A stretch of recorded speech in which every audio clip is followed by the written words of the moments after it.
자, AI 산업의 최근 발전 트렌드를 중간중에 좀 말씀드렸는데 정리해서 한번 말씀드릴게요. 그래도 이 트렌드를 좀 알고 계시면 도움이 많이 되죠. 첫 번째, 지금 생성형 AI가 지금 멀티모달을 넘어서 AGI, 예, 일반 인공지능으로 지금 진화를 하고 있습니다. 그래서 모든 거에 만물 박사, 그죠? 막힘이 없는, 두루 막힘이 없는, 예, 여기에 이제 특이점이 넘어가면은 굉장히 우려할 만한 일들이 생길 거다. 뭐 이런 얘기도 하고 있는데 어쨌거나 이 생성형 AI가 이제 AGI도 몇 개 단계로 나눴습니다만 아주 유사 AGI 정도, 초급 AGI 정도 수준까지 지금 와 있다라고 보고 있고요. 그리고 이거를 지금 어떻게 활용하고 있냐? 로봇에 집어넣고 있죠. 예. 그래서 몸을 얻기 시작했어요. 그래서 젠슨 황이 지난번 CES에서 얘기했던 게 피지컬 AI입니다. AI가 몸을 얻게 됐어요. 그래서 정밀한 액추에이터, 관제로 구동하는 이런 것들을 이용해가지고 정밀하게 얘가 일을 작업을 하는데 챗GPT 같은 최신 생성형 AI를 도입을 했더니 얘가 유두리가 좋아졌어요. 예전 같으면은 이게 뭐 막히면은 잘 못했어 이렇게. 그 예를 들어 이제 야 부엌에 감자칩 서랍이 오면은 감자칩이 두 봉다리 있을 거니까 갖고 와. 그런데 가다가 뭐가 걸리잖아요. 그러면은 그 목표를 잃어버린다든가 갔다가 이제 봤더니 감자칩이 한 봉다리밖에 없어. 그러면 이제 오류를 일으킨다든지 이렇게 했었는데 얘가 알아서 말뜻을 알아서 적절히 하고 지가 알아서 피해 다니고 기존에는 이 프로그램이 코딩하는 게 되게 힘들었거든요. 이게 이 동작을 할 때 어느 각도로 움직여라, 뭐 위치를 어떻게 잡아라 이걸 가르쳐 준 게 되게 힘들었는데 지금은 굉장히 잘 학습을 합니다. 학습하는 방법이 사람 하는 거 흉내 내는 거. 그러니까 사람이 사람한테 배우는 방식으로 배워요, 요즘. 네. 그러니까 예를 들어 작업 현장에 어느 생산 라인에 그 생산 라인에 10년 이상 된 장인이 있다고 생각해 봅시다. 그 사람이 그 업무를 되게 잘해요. 그럼 그 사람이 하는 거를 인공지능이 배워서 로봇이 하게 되는 겁니다. 그러면은 웬만한 사람 요즘 이제 험한 일들 지금 사람이 그 젊은 사람들이 잘 안 하려고 하잖아요. 그러니까 숙련공들이 점점 줄고 있거든요. 이 숙련공 역할을 이제는 로봇이 할 수 있게 되는 시대가 되는 거죠. 예. 그리고 얘들이 또 뭐가 되냐면 A라는 로봇이 배웠으면 B라는 로봇한테 금방 전이를 시켜줄 수가 있죠. 예, 우리는 예를 들어 한 사람이 예를 들어 그걸 마스터했어. 다른 사람이 배우려고 그러면 한참 걸리잖아요. 근데 로봇끼리는 금방 배운다. 예.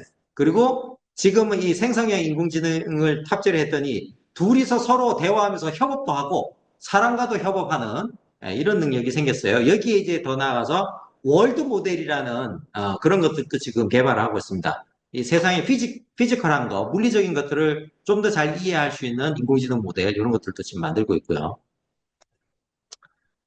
자, 오픈소스 모델의 급부상. 연초에 이제 중국의 딥시크 충격이 엄청났죠. 딥시크를 이제 보니까 사실, 챗GPT에다가, 챗GPT에 살짝 이렇게 발 걸치고 도움을 얻은 거죠. 그러니까 학습 데이터를 챗GPT를 통해서 다 뽑았단 말이에요. 이게 증류 모델이라 그러는데, 사람들이 많이 하는 질문들을 갖다 막 만들어요. 챗GPT한테 야 사람들이 많이 하는 질문 한 10,000개 만들어줘 그럼 얘가 만들어주잖아요. 그럼 각 질문에 대해서 답변을 받아요. API를 이용해서 쫙 답변을 받아요. 그러면 질문과 답변 쌍이 쫙 나올 거 아니에요. 이거를 가지고 학습을 시키니까 싸게 학습을 시킨 거죠. 예. 그래서 기술적인 수준에서 보면 그렇게 뛰어나다고 보기는 어렵다. 완전히 혁신적인 건 아니다라고들 전문가들이 얘기하긴 하지만 제일 큰 충격은 뭐냐면 이거를 얘들이 오픈 소스로 다 풀어버린 거예요. 어떻게 만들었다, 데이터 학습 어떻게 시켰다 이런 걸 쫙 다 공개를 다 해버린 겁니다. 그러니까 예전에 웬만한 기업에서 자체적으로 이 라지 레미지 모델을 만들어 보겠다고 꿍짝꿍짝을 한다거나 또는 챗GPT나 라마 모델을 갖다가 어떻게 써볼까 또 오픈소스인 대표적인 라마 모델을 가지고 파인 튜닝을 어떻게 할까 끼깅 대다가 야 딥시크 다 풀렸대 전부 다 너도 나도 딥시크 갖다가 만들어. 이거 다 딥시크 갖다가 파인 튜닝하고 자기들 입맛에 맞춰가지고 설치해놓고 뭐 작업을 하는 거예요. 그러니까 이 인공지능 자체 모델보다도 인공지능을 활용한 서비스 생태계가 확 퍼져버린 겁니다. 그리고 여기에서 이제 엿먹은 회사가 라마, 즉 라마를 만드는 메타가 조금 입장이 조금 애매한 입장이 됐죠. 돈 비싼 돈 들여가지고 라마 모델을 계속 오픈소스로 공급을 했단 말이에요. 예. 그랬는데 딥시크가 빵 나오니까 딥시크가 라마보다 나은 걸? 그러니까 어떻게 해요? 사람들이 이제 라마 버리고 이제 다 딥시크로 넘어가니까 이 오픈소스계에 일대 충격이 가해졌고, 그리고 기존에 챗GPT 같은데 API 요금을 내고, 이제 API 요금이 종량제란 말이에요. 챗GPT는 정액제로 쓰지만 API는 종량제예요. 네. 그래서 좀 고급 모델 쓰려고 하면 비용이 많이 나가요. 그러니까 이 비용 감당이 안 되는 거예요. 비용 감당이 안 되니까 서비스를 갖다가 좋은 서비스를 오픈하기 힘들었어요. 네. 예를 들어 내가 좋은 챗봇을 하나 만드는데 이게 싸구려 모델 가지고는 대화가 좀 어색해. 특히 한국어가 어색해요. 네. 말이 좀 또이또이하지 못해. 챗GPT 쓰면 좋은데 비싸. 그래서 이제 고민하던 회사들이 딥시크 걸어버린 거예요. 예, 자기네 서버 설치해놓고. 그러니까 싸게 고급 AI 서비스를 할 수 있게 된 거죠. 예, 이게 일대 충격을 몰고 온 겁니다. 그리고 GPU, 고급 GPU가 아니라도 충분히 좋은 모델을 만들 수 있다. 그런 것들이 나온 거고요. 그리고 추론 인공지능이라는 게 왜 파워풀한가를 증명을 한 케이스가 됐죠. 자, 국가 간의 AI 패권 경쟁이 심화되고 있습니다. 대표적인 게 중국과 미국, 미중 간의 갈등이 반도체 공급망을 비롯해서 데이터 주권, 그리고 사실 중국이 반도체 굴기 했다가 잘 안 됐잖아요. 근데 AI는 우리가 무조건 한다 그래가지고 정부에서 엄청 돈을 쏟아붓고 인력을 키웠죠. AI 인력 키우고, 그 다음에 중국은 개인정보 보호 이런 거 별로 관심 없으니까 막 갖다 써라, 야. 야, 연구한다고 막 갖다 써. 개인정보 막 갖다 쓰고, 해놓으니까 엄청나게 지금 발전한 것이 최근에 이런 딥시크를 비롯해가지고 이런 결과들이 나오기 시작한 거죠. 예, 몇 년 동안 그런 것들이. 그리고 트럼프 행정부에서 지금 5천억 달러 규모의 자금을 마련해가지고 스타게이트 프로젝트, 여기에 최고의 수혜자가 누굽니까? 바로 오픈 AI입니다. 그러니까 제가 자꾸 말씀드리는 게 유료 AI를 쓰려면 1번 챗GPT 쓰시라. 돈을 이래 때려 붓고 있는데 전 세계에서 제일 많이 돈을 때려 부은 인공지능이고 앞으로도 계속 돈이 가장 많이 투입될 인공지능이 바로 챗GPT이기 때문에 날로 날로 좋아질 겁니다. 근데 요금을 더 많이 내시진 않잖아요. 20달러 똑같이 내는데 O 모델도 쓰고 O3 모델도 쓰고 딥 리서치도 쓰고 하게 되지 않습니까? 자, 그 다음 요즘 이제 뜨고 있는 게 AI 에이전트입니다. 아까 보시면은 각 특화 영역들도 움직이는 인공지능. 그러니까 예를 들어 이제 고급 추론 기능이 있는 AI를 모든 영역에 다 쓸 필요가 없거든요. 그죠? 그래서 아까 스몰 랭귀지 모델 같은 걸 이용해가지고 산업 현장에서 예를 들어 아까 그 이제 불량을 찾아내는 거, 불량 디텍팅 하는 거, 이런 것들은 아주 스몰 모델로만 해도 되거든요. 요즘 어떤 것까지 나오냐면 카메라에 그냥 아예 인공지능이 붙어 있어요.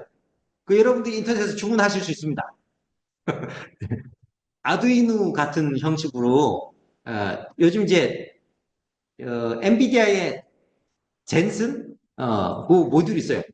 그런 것들 뭐 한 몇만 원짜리 몇십만 원짜리 사면요 거기 인공지능이 붙어 있습니다. 그 비전 AI 같은 게 붙어 있어요. 예. 그러니까 거기에다가 PC 같은 거 연결해도 돌아갑니다. 예. 그래서 그거 가지고 오류 탐지하고 이런 거 다 할 수 있어요. 웬만한 것들. 산업 현장에서 하는 것들은 얘가 실질적으로 사람하고 대화할 건 아니기 때문에. 그래서 사람하고 인터랙션 하는 부분에서만 말빨이 좀 필요하니까 라지 랭귀지 모델이 필요하고, 기타 특정한 영역의 어떤 기능을 하는 것은 스몰 랭귀지 모델을 파인 튜닝을 살짝만 해도 굉장히 좋은 성능을 보입니다. 제가 며칠 전에 또 온라인 특강을 들었는데 2분만 파인 튜닝을 했는데 성능이 챗GPT 성능이 나오는 거예요. 그 영역에서만큼은. 예. 그래서 이런 에이전트를 여러 개 해가지고 운용을 합니다. 예. 그다음 또 하나가 뭐냐면 지금은 챗GPT한테 우리가 명령이나 지시를 내리면 챗GPT가 답변을 내보내잖아요. 근데 지금 이미 개발이 됐어요. 기술이 개발됐는데 지금 더 다듬고 있습니다. 예를 들어 내가 좀 있으면은 추석 연휴인데 KTX 들어가서 몇 월 며칠 날 기차표 예매해줘. 그럼 얘가 알아서 내 마우스 커서를 움직여서 눌러가지고 예매를 합니다. 예. 그런 것도 가능한 그게 됐어요. 예. 그래서 그런 것들이 이제 다 에이전틱 AI 또는 AI 에이전트 이렇게 불리고요. 보시면 이제 동기적 방식이 오케스트레이션, 예, 이게 이제 AI 오케스트레이션이라고 하는 건데 이거는 중앙 총괄하는 이 슈퍼바이저 역할하는 AI가 있고 그 다음에 하위에 그 각자 특정 영역에 일을 하는 AI들을 얘가 통제를 하는 거예요. 오케스트라에서 지휘자가 연주를 하듯이 자 오더가 들어왔네. 야 1번 AI 너 이거 저 근력약해. 2번 AI 너 이거 근력해서 얘가 나오면은 이미지 만들어서 3번 AI 너 이거 저기 이거 작업해. 이렇게 일을 시키는 거예요. 이게 이제 오케스트레이션 방식이고요. 비동기 방식, 코리오그래피 방식은 뭐냐면 각자가 개별로 노는데 어떤 이벤트가 생기면 그 트리거를 이용해 가지고 액션이 일어나는. 그래 필요하면은 옆에 다른 AI한테 요청을 해. 야, 나 이거 필요한데 너 이거 좀 해줄래? 그럼 이제 얘가 오케이, 오케이, 말해. 뭐 내가 해줄게. 그리고 이렇게 수평적으로 네트워킹을 통해 가지고 비동기적으로 움직이는 방식. 이렇게 두 가지가 있습니다. 어쨌거나 이런 이 다양한 에이전트, 개별 특화된 기능을 가지고 있는 마치 우리 조직 내에서도 회사에서 각 그 기능 부서들이 있잖아요. 네, 기능 부서에 각각의 사람들이 일을 하고 협업을 하는 것처럼. 그래서 이런 오케스트레이션 방식은 좀 중앙 집권적인 방식의 이 AI 에이전트로 운영하는 방식이고 비동기적인 방식은 우리가 보통 얘기하면은 그 협동조합이나 아니면은 스타트업 이런 데에서 이제 일하는 방식 비슷하게 운영이 되는 겁니다. 그래서 이런 걸 통해 가지고 가성비를 높이는 거죠. 고급 AI를 안 써도 훨씬 더 뛰어난 성능을 발휘하는. 그다음에 제가 요거 관련해 가지고 예, AI 에이전트의 실제적인 그 대표적인 케이스들을 저희가 직접 볼 수 있는 눈으로 본다는 얘기신가요? 아니 그런 케이스들을 실감할 수 있는 지금 이론적으로 배웠는데 네. 이게 실제로 워킹하고 있는 에이전트를 한번 감상하고 싶어서 어, 제가 여기서 뭘 보여줄 수는 없고요. 왜냐면은 이거를 다루려면 어, 제가 돈을 많이 써야 돼요. 근데 그렇게 돈을 들여가지고 제가 할 일이 지금 그렇게 없거든요. 그러니까 이제 좀 큰 규모의 회사에서, 그죠? 예를 들어 이제, 주식 투자를 한다고 생각해 보세요. 그러면은, 어, 뭐야, 펀드 하는 회사예요. 사모펀드나 뭐 이런 투자사예요. 그럼 필요한 게 정보 수집하는 그런 기능이 필요하잖아요. 그럼 정보 수집하는 AI가 따로 있어요. 그 정보 수집한 거를 갖다가 끌고 와가지고 던지면 이걸 종합 정리하는 AI가 또 따로 있어요. 이런 건 추론 AI가 잘하죠. 그러니까 성능이 낮아도 정보 수집하는 건 얘가 잘할 수 있거든요. 대표적으로 크롤링을 해오는 거예요. 예, 정해진 사이트 딱딱딱 찍어주면 얘가 그 사이트 가서 정기적으로 가서 크롤링 긁어오는 거예요. 긁어온 거를 B라는 에이전트한테 넘기면 얘가 추론 기능에서 종합 정리를 합니다. 예, 종합 정리를 쫙 하고 그럼 이거에서 인사이트를 뽑아내는 거는 누가 하고 이 결과물을 바탕으로 해가지고 살 거냐 팔 거냐 종목 선정을 하는 거는 어떤 AI가 하고 종목 선정을 했으면 그거를 사고 팔고 어느 타이밍에 얼마를 사고 팔고 할 거냐 그거를 컨트롤하는 AI가 따로 있고 이게 유기적으로 움직이는 거예요. 그게 지금 증권사에서 그렇게 하고 있어요. 해외 증권사에서. 예. 그리고 제가 그 아까 춘 씨가 잠깐 말씀드렸던 이제 제피어나 메이크 같은 경우에 제가 메이크로 뭘 만들었냐면 어 테크크런치라는 뉴스 사이트 해외 뉴스 사이트가 있어요. 거기 이제 IT 뉴스가 주로 올라오는데 매일 하루에 한 번 오전 7시 50분에 액티베이션을 해서 투데이 오늘 최신 뉴스 올라온 거를 파악을 하고 그거를 URL을 긁어와라 라고 설정해 놨어요. 그럼 얘가 딱 기다리고 있다가 시간이 딱 되면은 그 사이트에 딱 들어가서 최신 뉴스 딱딱딱 해서 URL 뉴스 기사에 주소값을 딱딱딱 물고 와서 제가 만들어 놓은 구글 스프레드시트에 입력을 시키거든요. 네. 그러면 다른 AI가 어떻게 하냐면 그 뉴스 기사 URL이 들어온 값이 딱 스프레드시트에 찍히면 그 해당 뉴스 사이트의 페이지에 들어가서 본문을 긁어와요. 본문을 긁어온 다음에 이걸 챗GPT한테 넘겨요. 챗GPT한테 넘겨가지고 이거를 가공을 해요. 요약하게. 예, 요약하고 뭔가 코멘트를 달도록 만들어서 갖고 오면 다시 또 다른 챗GPT한테 던져가지고 그 요약글을 가지고 제목을 생성하게 만듭니다. 그래서 이 제목 생성한 거하고 본문 생성한 걸 합쳐가지고 제가 페이스북 페이지에다 자동으로 업로드하게 이렇게 만들어 놨어요. 이런 것도 이제 일종의 에이전트를 엮어가지고 오케스트레이션 하는 방식이라, 좀 이제 낮은 수준의 방식이라고도 할 수 있죠. 자, 이런 것들을 기능을 지금 어디서 지금 많이 하냐면 AWS, 지금 아마존 웹서버라든지 마이크로소프트 애저 여기에서 이 서비스 다 해요. 이거. 웬만한 큰 기업들은 이거 다 구성을 합니다, 이미. 작업 들어갔어요. 지금은 이거, 그리고 이거를 연동하는 서비스 기능이 뭐가 있냐면 API를 기본적으로 쓰는데 랭체인이나 랭그래프라는 거를 써요. 그 기술이 있습니다. 그러니까 이제 코드를, 파이썬 코드 비슷하게 짜는데 랭체인이나 랭그래프를 이용해가지고 에이전트를 뭐 어느 때 어느 에이전트 AI를 쓸지 어떤 AI를 쓸지를 갖다가 넣고 빼고 하는 거를 랭체인이나 랭그래프로 작업을 합니다. 자, AI 도입 현황.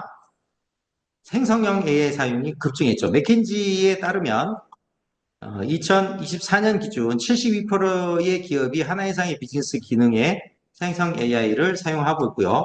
이게 2021년 대비해서 56% 이상 크게 성장한 수치입니다.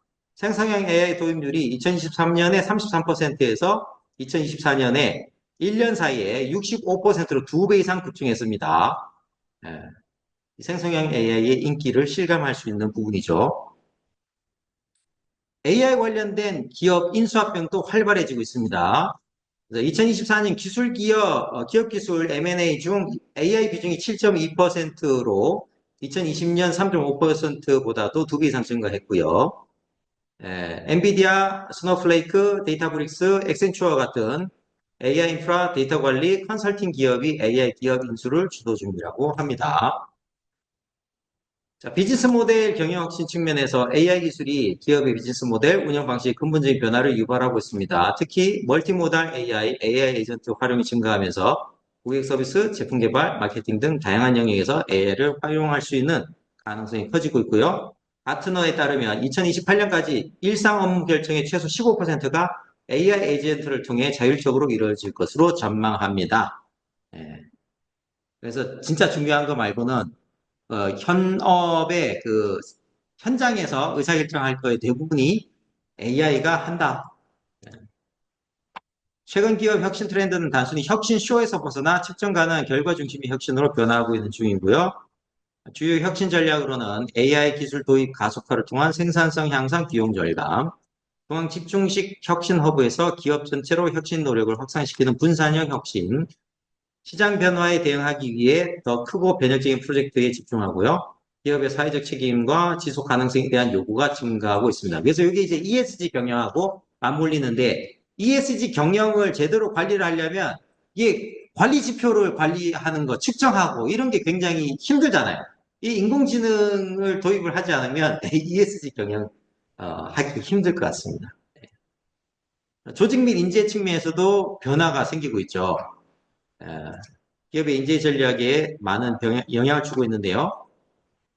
AI 시대에 맞는 새로운 역량을 갖춘 인재 확보에 주력 중입니다. 자, 그럼 AI 시대에 맞는 새로운 역량, AI 시대에 맞는 역량이 뭘까요?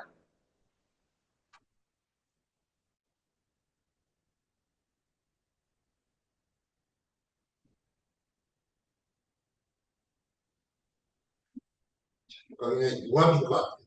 융합적 사고. 예, 좋습니다. 네, 또 혹시 떠오르신 게 있나요? 직장이 융합으로 하는 예, 전공을 그렇죠. 예, T자형이 좋죠. 왜냐하면 특정 도메인 영역에서 자기가 전문 지식이 있을 때에 인공지능에게 더 일을 잘 시킬 수가 있으니까요. 자, 또 뭐가 있을까요? 컨셉 디자인 이런 걸 잘하는 그렇죠. 개념적 사고.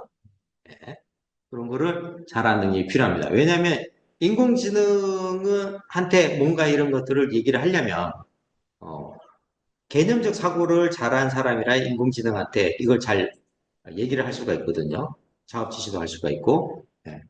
그러니까 개념적 사고를 잘하는 사람들이 주로 어떤 업무를 하고 있냐? 기획 구성. 이런 쪽에 있는 사람들이 개념적 사고를 잘하죠. 가장 개념적 사고를 잘하는 사람은 철학자들, 그 다음에 물리학자들, 이런 사람들이 이제 개념적 사고를 잘합니다. 요즘에 저희끼리 있는데 예, 어제 총장님 강의 들으셨어요. 아니요, 못 들었습니다. 그냥 개념만 얘기하시던 돌아버리고 그래요. 또 융합적 사고를 하죠. 융합적 사고가 공부 잘하는 거하고 좀, 네, 그래서 아니 이게 이런 거잖아요. 구체적으로 적용점이 있어야 되는데 막 그런 강의 진짜 힘들어요. 예를 스타트업을 하기 위해서 융합적 사고라고 문제를 접근할 때 스타트업도 실제 모습으로 네이버에 저기 4대 보험 내면 뭔데 뭐 월급 줘야 되는데 뭔데 뭐 그렇죠. 예, 막 이러고 있는데 예, 그런 얘기 하나도 안 들어가요. 그렇죠. 예, 네, 그래서 힘들었어요. 고생하셨네요. 지금 뭐, 네, 여러 가지 저도 의견이 있지만은 지금 녹화가 되고 있어서 생각하고요. 자, 그 다음에 이제 AI 시대에 중요한 게 이제 기술적인 능력, 이런 것도 중요하지만 뭐, 대화 스킬이 굉장히 전 중요하다고 생각해요. 수평적 대화를 잘하는, 특히 질문하고 상대방의 의견을 경청하고 서로 이렇게 수평적으로 토론도 하고 이런 능력, 그리고 사람과 사람 간의 일을 이렇게 서로 단합을 시키고 예, 이런 대화 스킬이 굉장히 중요하다고 봅니다. 예. 그러니까 인공지능 시대인데 누가 권위적으로 야, 나 때는 말이야, 내가 해보니까 안 되던데, 예, 내가 시킨 대로 해. 뭐 이런 식으로 옛날 방식으로 리더십 발휘하거나 커뮤니케이션에서는 예, 제대로 이걸 성능 발휘하기 힘들겠죠. 자, 그리고 이제 뭐 AI 리터러시, 그 다음 문제 해결 능력. 그 다음에 요즘 제가 몇 년 전부터 읽은 것 중에 뭐가 있냐면, 우리가 메타인지라는 거 들어보셨죠? 예. 인지를 인지하는 것. 이게 메타인지입니다. 그러니까 내가 생각하고 있구나를 생각하는 게 이제 메타인지인데요. 예. 창의력도 이제 인공지능이 인간의 창의성, 창의력을 흉내내는 시대이기 때문에 메타 크리에이티비티가 중요한 시대가 됐다고 합니다. 그럼 뭐가 메타 크리에이티비티냐? 크게 두 가지를 꼽는데요. 첫 번째가 기존에 당연하다고 얘기하는 전제에 대해서 반론 제기하는 능력. 두 번째, 다양한 관점으로 질문하는 능력. 이게 이제 메타 크리에이티비티에서 중요한 능력이래요. 예. 그러니까 당연하게 여긴 거에 대해서 꼭 그래야 되는 걸까? 만약에 그걸 제로 베이스 생각한다면 어떨까? 그런 식으로 당연하게 얘기한 거에 대한 반론 제기를 하는 거, 문제 제기, 의문 제기를 하는 거. 그다음 다양한 관점으로 질문을 던지는 능력. 이게 메타 크리에이티비티라고 하더라고요. 이런 부분도 중요하겠죠. 자, 그래서 기존 직원들이 업스킬링과 리스킬링에 대한 투자도 지금 확대가 되고 있습니다. 이 중에서도 특히 이제 리스킬링에 대해서 관심이 많습니다. 대표적으로 지금 LG전자나 이런 쪽에서도 기존에 인력들을 재배치를 하는데 재배치를 할 때 다시 훈련시켜야 된단 말이에요. 교육 훈련을. 특히 이제 인공지능이나 데이터 관점의 데이터 기반의 의사결정 능력이라든지 데이터를 활용하는 능력이라든지 이런 것들을 이제 훈련시켜야 그 사람들이 LG에서 만든 엑사원 같은 걸 이용해 가지고 뭔가 퍼포먼스를 낼 거 아닙니까? 그죠? 예, 이런 것들도 지금 이제 고민되고 있고 투자가 되고 있습니다. AI가 단순히 일자리를 대체하는 게 아니라 AI 트레이너나 AI 윤리 전문가 등 새로운 형태의 직무를 창출하고 있지만 절대적으로 일자리는 줄어들 것 같습니다. 제가 볼 때. 예. 그리고 문제는 뭐냐? 이 변화의 속도가 너무 빠르다는 거예요. 조금 전까지, 그러니까 불과 작년까지 했던 자기 일이 지금은 그 일이 없어지거나 굉장히 쇠퇴했어요. 어, 그러면 어떻게 해야 돼요? 새로 배워야 되는데, 그러면 그 사람들이 전통적인 일을 하다가 AI 쪽에 일을 할 수가 있나요? 새로운 신기술 쪽에 일을 할 수 있나요? 그렇지 못해요. 그죠? 예. 그렇기 때문에 이 변화 속도가 너무 빠르다 보니까 문제가 생긴다. 그리고 일자리는 줄게 돼 있다. 줄 수밖에 없어요. 100명, 300명이 하던 게 AI 하나 다 하는데, 기존에는 그 증권사에 애널리스트 2, 300명이 주로 하는 게 뭐냐면 정보 수집하는 거예요. 수집 정리하는 거. 그걸 다 지금 AI가 다 하는데요, 뭐. 자, 그래서 부득이 조직 구조, 인력 관리 방식이 다 변화할 수밖에 없습니다. 아까 잠깐 말씀드렸던 그 코딩하는 것도 코딩하는 인력 예전에 50명, 100명 필요하던 게 지금은 10명, 5명에서 다 하는데요. 뭐. 2025년은 디지털 전환을 넘어 인공지능 전환, AX 시대의 어떤 원년격이 되지 않을까 이렇게 보고 있습니다. 그래서 기업들이 AI 기술의 효과적인 활용, 측정 가능한 혁신 성과의 창출, 지속 가능한 경영 실천 등의 핵심 과제가 될 것 같고요. 더불어서 이제 AI 기술의 책임 있는 사용, 데이터 프라이버시 이렇게 이제 모럴, 도덕적인 측면에서도 지금 고민이 깊어지고 있습니다. 네. 올해 연초인가요? 유럽에서 이제 AI 이거 관련해 가지고 AI 윤리 관련해서 회합이 있었죠. 예, 거기 오픈 AI 샘 알트만 또 우리나라 찍고 유럽 갔죠. 예, 그런 게 이제 점점 중요시 되고 있는데 또 고민거리도 많이 늘고 있습니다. 그래서 2025년은 기업들에게 도전과 기회가 공존하는 예, 정말 2025년 어떻게 바뀔지 한 해 동안 도대체 뭐가 어떻게 바뀔지 저도 가늠하기 힘든 예, 그런 시대입니다. 균형 잡힌 전략이 중요하지만 쉽지는 않다. 그리고 핵심적인 거는 AI는 일단은 무조건 배우고 볼 일이다. 예, 그렇습니다. 자, 오늘 이렇게 얘기 나누다 보니까 시간이 끝났고요. 다음 시간에는, 다음 주에는, 네, 머신러닝, 딥러닝, 얘들이 어떻게 학습하나, 주요 알고리즘은 어떤 게 있나, 이런 것들을 같이 살펴보고, 챗GPT로 코드도 짜보고, 콜랩으로 돌려도 보고, 그래서 이걸 이용하시면, 사실 우리 교수님들한테 좀 미안하긴 한데, 파이썬 배울 필요가 없습니다. 챗GPT한테 짜달라고 하면 다 짜줍니다. 그리고 코드를 한 줄씩 설명해달라고 하면 다 설명해 줍니다. 네. 그러니까 굳이 파이썬 굳이 안 배워도 돼요. 어차피 한 학기 배워도요, 한 학기 배운 다음에 파이썬 코드 짜봐 그러면 못 짜십니다. 네. 그래서 뭘 알아야 되냐면은, 딥러닝 모델을 만들 때는 뭐가 중요하구나, 어떤 것을 핸들링 해야 되는구나를 알고 있으면 돼요. 예를 들어 활성화 함수를 뭘 써줘? 그렇게 챗GPT한테 딥러닝 이 코드를 짜는데, 자, 이거와 관련해서 이 데이터를 집어넣고 이거를 분석하기 위한 딥러닝 모델을 만들 거야. 그러면은 딥러닝 모델을 갖다 설계를 좀 해줘. 그럼 얘 설계 쫙 해줘요. 액티베이션 함수는 뭘 쓰고, 은닉층은 몇 개를 나누고, 각 은닉층별로 파라미터 몇 개를 만들고, 그 다음에 이제 이 학습한 에포크를 얼마를 주고 이렇게 하면 좋을 것 같습니다. 쭉 나왔어. 근데 내가 이거에 대해서 모르면 뭔 소리야? 이게 힘들단 말이에요. 그래서 인공지능을 여기 딥러닝이나 머신러닝을 다루는 핵심적인 개념이나 단어 이런 것들을 알고 있어야 내가 챗GPT한테 요구를 할 수도 있고 챗GPT가 뽑아낸 답변을 내가 어느 정도 이해를 할 수가 있다라는 겁니다. 오늘 긴 시간 수고 많으셨고요. 다음 시간에는 같이 머신러닝, 딥러닝 코드도 짜보고 하실 거니까 가능한 한 PC를 준비를 하시면 좋겠습니다. 네. 자, 수고하셨습니다.